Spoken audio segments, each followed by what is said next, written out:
غالباً حضرت علی رضی اللہ تعالیٰ عنہ کا ایک قول ہے، اور یہ اتنا پیارا قول ہے اور اس کی اتنی وسعت ہے کہ آپ اس کو بڑھاتے چلے جائیں، آپ کو سمجھ میں نہیں آئے گا کہ نیکی کی انتہا کیا ہوگی، نیکی کی انتہا کیا ہوگی۔ اور حضرت علی رضی اللہ تعالیٰ عنہ کے بارے میں مشہور ہے کہ آپ جوامع القلم تھے، آپ کے جو فرمان ہے وہ زبردست فرمان ہے، اور زبردست بہت ساری باتیں ہم کو نہج البلاغہ میں ملتی ہیں۔ حضرت علی سے یہ مروی ہے کہ ایک ایمان والے کے 2 دن یکساں گزرے نیکی کے معاملے میں تو وہ محروم رہا۔ کیا کہا؟ ایک ایمان والے کے 2 دن نیکی کے معاملے میں یکساں گزرے تو وہ محروم رہا، یعنی میرا آج نیکی کے معاملے میں کل سے بہتر نہیں ہے تو میں محروم۔ الحمدللہ نحمدہ ونستعینہ ونستغفرہ ونؤمن بہ ونتوکل علیہ ونعوذ باللہ من شرور انفسنا ومن سیئات اعمالنا من یہد اللہ فلا مضل له ومن یضلل فلا ہادی له واشهد ان لا الہ الا اللہ وحدہ لا شریک له واشهد ان محمدا عبدہ ورسولہ، اما بعد۔ قال اللہ تبارک تعالی فی القرآن المجید والفرقان الحمید، اعوذ باللہ من الشیطان الرجیم، بسم اللہ الرحمن الرحیم، واحسنوا ان اللہ یحب المحسنین۔ وقال رسول اللہ صلی اللہ علیہ وسلم الدین النصیحہ او کما قال۔ السلام علیکم ورحمۃ اللہ وبرکاتہ، معزز سامعین، ناظرین اور پہلے منزلے پر بیٹھی ہوئی میری مائیں، بہنیں اور بچیاں، سب سے پہلے خطبہ 5 منٹ تاخیر سے شروع ہونے کے لیے آپ تمام لوگوں سے معذرت چاہتا ہوں، اور انشاءاللہ تعالی جتنا وقت میسر ہے اس کے اندر میں آج کے خطبے کے خاص نکات آپ لوگوں کے سامنے رکھنے کی کوشش کروں گا۔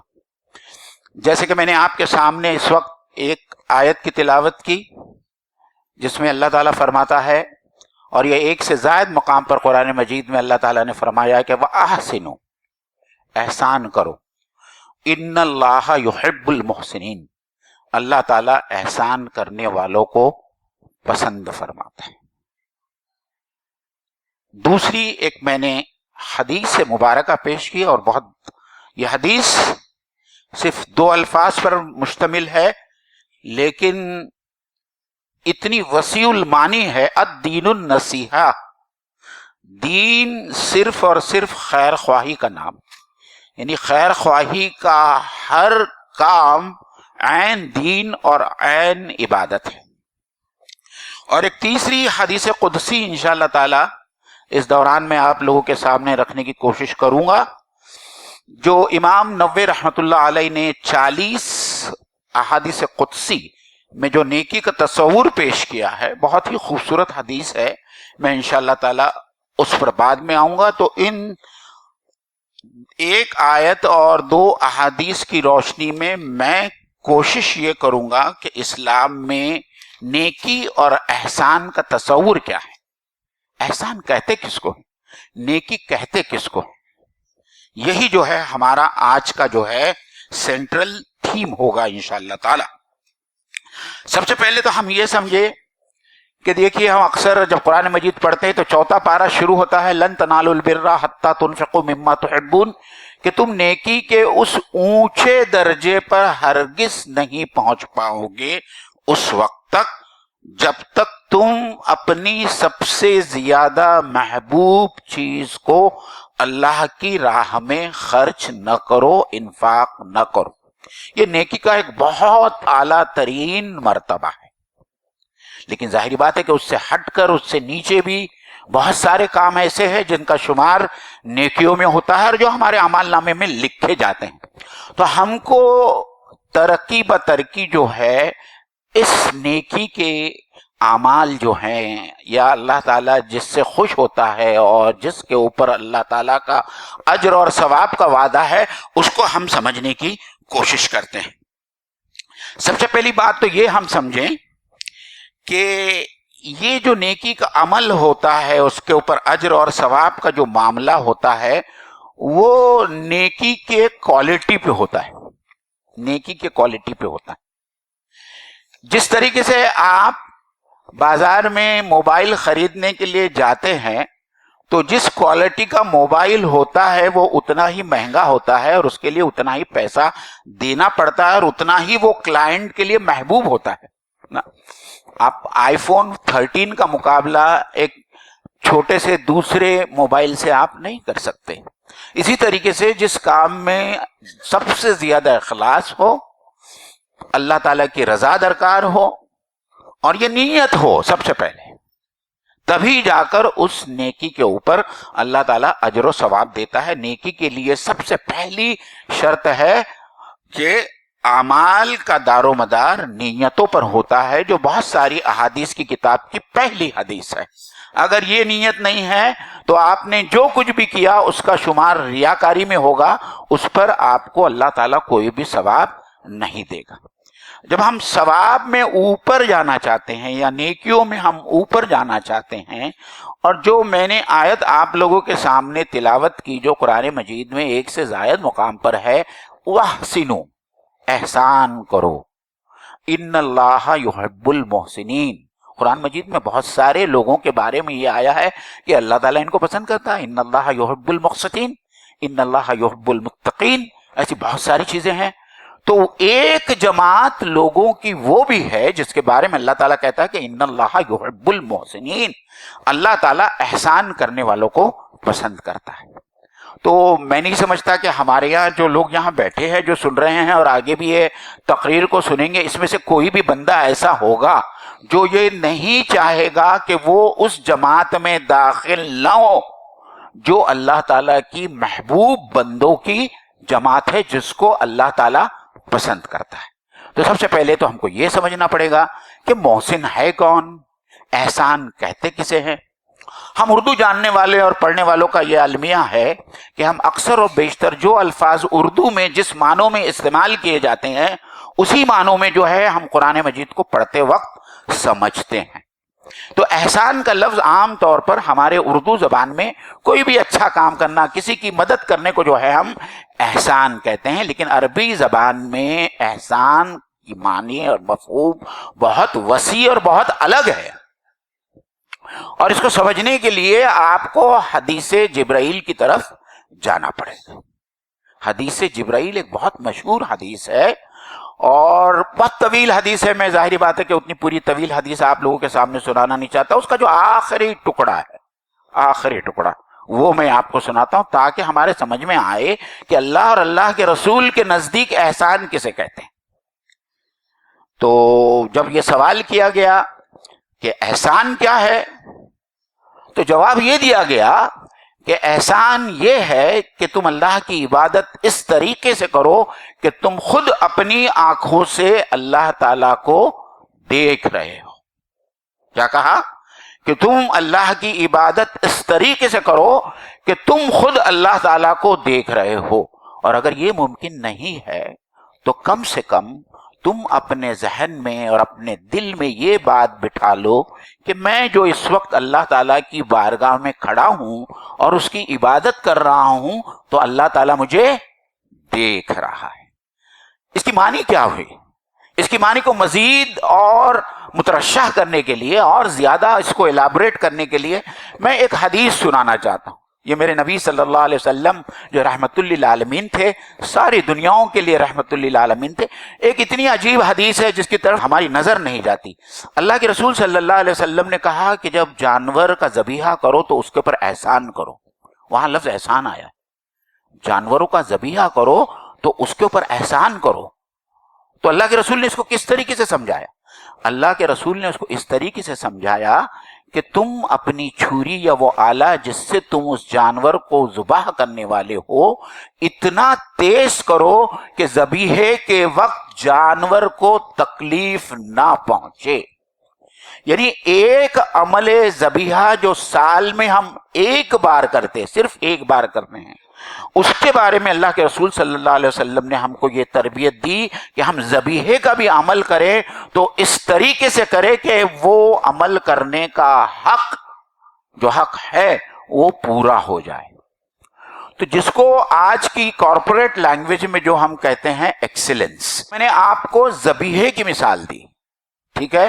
تو جب اللہ کے رسول نے یہ کہا کہ ذبیحہ کرتے وقت بھی ہم اس بات کا خیال رکھیں کہ ہم بہترین انداز میں جانور کو ذبح کریں کہ جانور کو تکلیف نہ ہو، تو اسی کے لحاظ سے اور اسی کو سامنے رکھتے ہوئے ہم کو یہ دیکھنا ہے کہ ہمارے زندگی کے ہر شعبے میں ہم جو چیز بھی کریں اس چیز کا جو حق ہے اس حق کو ہم ادا کریں۔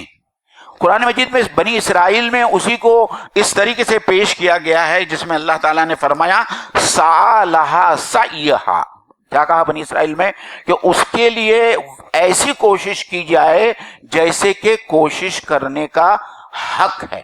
یعنی آپ جو بھی کام کر رہے ہو، آپ ٹیچر ہو، آپ لیڈر ہو، آپ ناظم اعلیٰ ہو، آپ قائد ہو، آپ خاطب ہو یا خطیب ہو، آپ کو جو ذمہ کام دیا گیا ہے وہ کام کو آپ کو اس طریقے سے کرنا ہے، اتنی کوشش کرنا ہے، اتنی محنت کرنا ہے، اتنے ذوق اور شوق اور لگن اور سنسیئرٹی کے ساتھ میں کرنا ہے کہ اس کام کرنے کا حق کیا ہو جائے، ادا ہو جائے۔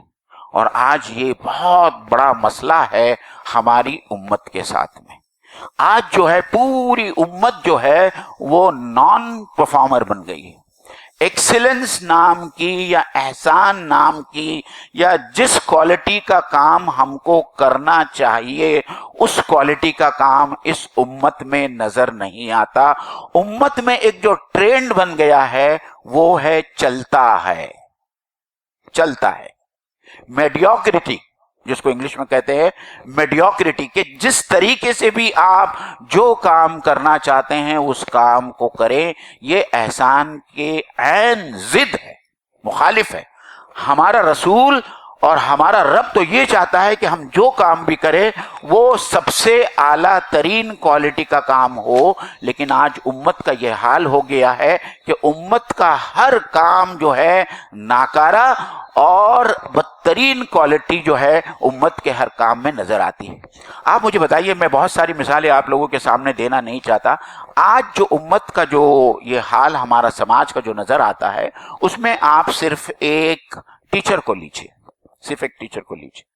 ٹیچر سے یہ امید ہوتی ہے کہ وہ بہترین طریقے پر محنت کر کے اپنا لیسن تیار کر کے آئے اور اسکول میں اپنے بچوں کو، اپنے شاگردوں کو اس طریقے سے پڑھائے کہ وہ سبق یا وہ جو چیز بھی وہ سمجھا رہا ہے، جو سبجیکٹ سمجھا رہا ہے وہ ان کے سمجھ میں آ جائے۔ کیا آج ہمارے ٹیچرز ایسا کرتے ہیں؟ اگر آج ہمارے اسکولوں کے ٹیچر اور وہ اسکول کے منتظمین میں صرف ایک اسکول ایک ادارے کی طور پہ اس کو استعمال کر رہا ہوں، اور پھر ان بچوں کے تمام والدین، یہ جو مثلث ہے ہماری قوم کا جس کے 3 کونے ہیں، اداروں کے منتظمین اور عوام الناس جس میں پیرنٹس ہے، اگر یہ تینوں کونے اگر اس احسان کے اصول پر کام کرنا شروع ہو جائے تو ہماری قوم کی آج جو حالت ہے وہ حالت نہیں رہتی۔ آپ کو معلوم ہوگا کہ آج ہندوستان میں سب سے زیادہ بھکاری اور بیگرس اگر کسی قوم میں نظر آتے ہیں تو وہ کس میں نظر آتے ہیں؟ مسلمانوں میں نظر آتے ہیں۔ اسٹیٹسٹکس کے مطابق انڈیا میں جتنے بیگرس بھک منگے ہیں اس میں 25% مسلمان بھیک منگے ہیں، بھیک مانگتے ہیں، 25%، حالانکہ ہماری آبادی پورے ہندوستان کی 15 سے 18% ہے۔ آج آپ جا کر دیکھیے کہ جیل میں انڈر ٹرائل مسلمان کتنے ہیں۔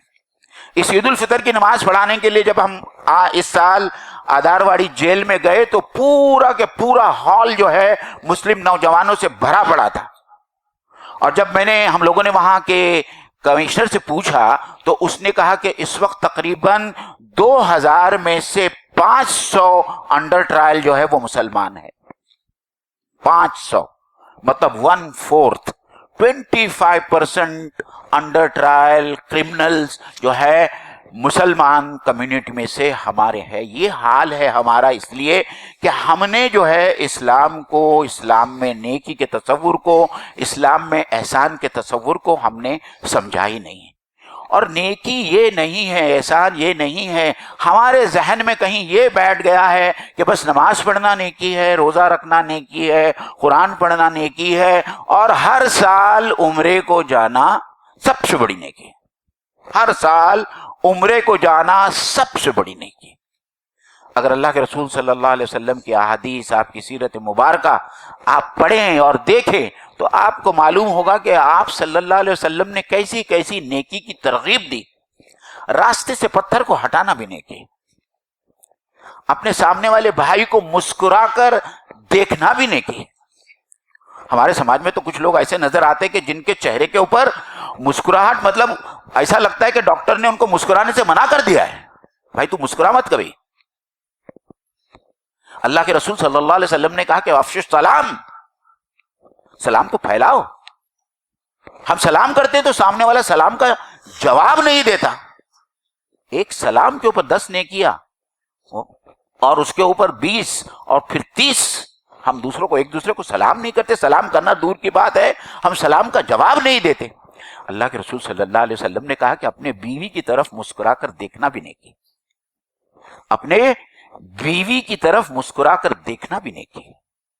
آپ لوگ جو لوگ شادی شدہ ہے وہ ذرا اپنے دل میں جھانک کر دیکھے کہ انہوں نے اپنی زندگی میں کتنی بار اپنی بیوی کو مسکرا کر دیکھا اور اس سے بات کی اور اس کی دلجوئی کی. اللہ کے رسول صلی اللہ علیہ وسلم نے حضرت عائشہ کی دلجوئی کے لیے کیا نہیں کیا، یہ اپنے آپ میں ایک الگ سے عنوان ہے.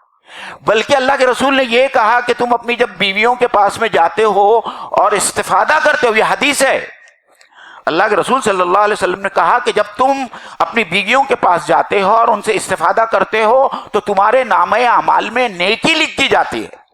تو صحابہ کو بڑا تعجب ہوا کہ یہ ایک کام ہے، یہ جنسی خواہش کی تکمیل ہے، اس میں نیکی کیوں ہے؟ انہوں نے پوچھا تو اللہ کے رسول صلی اللہ علیہ وسلم نے فرمایا کہ کیا تم اگر تمہارے بیوی کے پاس میں نہیں جاتے تو اپنے اس خواہش کی تکمیل کرنے کے لیے تم کوئی غلط راستہ اختیار نہیں کرتے اور گناہ کے کام میں نہیں پڑتے؟ اس لیے کہ تم گناہ کے کام سے بچ گئے، اللہ تعالیٰ اس کام پر تم کو ایک ثواب، ایک نیکی کا اجر عطا فرماتا ہے. کتنے ہیں ہمارے معاشرے میں لوگ جو اس وقت مقروض ہیں، کتنے مسلمان ہیں جو میں بھی جیل کا ذکر کر رہا تھا، کتنے ایسے بچے ہیں جو 500، 1000، 2000، 3000 کی ضمانت کے لیے 6 مہینے جو ہے وہاں آدارواڑی کے جیل میں موجود رہتے ہیں. ان کا کوئی پرسان حال نہیں ہے، صرف 4 یا 5 ہزار کی رقم سے ان کو وہاں سے ان کی گردن کو چھڑایا جا سکتا ہے. عزیزان گرامی، ایسے نیکی کے بہت چھوٹے چھوٹے کام ہے جو ہمارے اٹینشن کے مستحق ہے کہ ہم دیکھیں کہ نیکی کا کام کیا ہے. میں نے جو دوسری حدیث آپ کے سامنے پیش کی کہ الدین النصیحہ، دین خیر خواہی کا نام ہے. دین خیر خواہی کا نام ہے، یعنی آپ خیر خواہی کا جو بھی کام کریں گے وہ عین دین ہے، وہ عبادت کے برابر ہے. تو یہ جو بات میں آپ لوگوں سے کہہ رہا تھا کہ یہ جتنے کام میں نے آپ لوگوں کے سامنے گنائے یہ سب جو ہے وہ نیکیوں کے کام ہے، اور اس کام میں پہل کرنا ہمارے لیے بہت ضروری ہے، اور اس کے لیے ہمارے پاس میں اخلاص ہونا چاہیے اور نیت ہونا چاہیے، کیونکہ بغیر نیت کے جو ہے اس کے اوپر اللہ تعالیٰ کوئی اجر اور ثواب دینے والا نہیں ہے. میں ایک جو بات جو میں نے آپ سے رکھی تھی سب سے پہلے وہ یہ کہ حضرت امام نووی رحمۃ اللہ علیہ نے اپنی 40 کے اندر، جس کے اندر 40 احادیث قدسی کو انہوں نے جمع کیا ہے، ایک اتنی پیاری حدیث انہوں نے لائی ہے اور وہ ہمارے اللہ تعالیٰ کی رحمت کو درشاتی ہے کہ ہمارا رب کتنا مشفق ہے، ہمارا رب کتنا رحم کرنے والا ہے. اور اس نے یہ کہا کہ میری رحمت جو ہے وسیع ہے اور میری رحمت میرے عذاب کے اوپر جو ہے حاوی ہے. اللہ تعالیٰ رحمت کرنا چاہتا ہے، رحمت کا معاملہ کرنا چاہتا ہے. ہم تو مائل بکرم ہے، کوئی سائل ہی نہیں.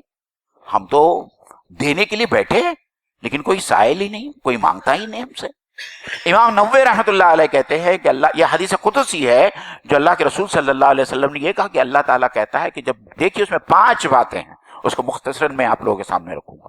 اللہ کے رسول صلی اللہ علیہ وسلم نے فرمایا کہ اللہ تعالیٰ کہتا ہے کہ جو میرا بندہ نیکی کی نیت کر لیتا ہے، ہم کا لفظ آیا، ہم مطلب مسمم ارادہ، جو میرا بندہ نیکی کا ارادہ کر لیتا ہے تو میں فرشتوں سے کہتا ہوں کہ اس کے ارادے کو ایک نیکی کی حیثیت سے لکھ دیا جائے، جبکہ ابھی تک اس نے وہ نیکی کا کام نہیں کیا۔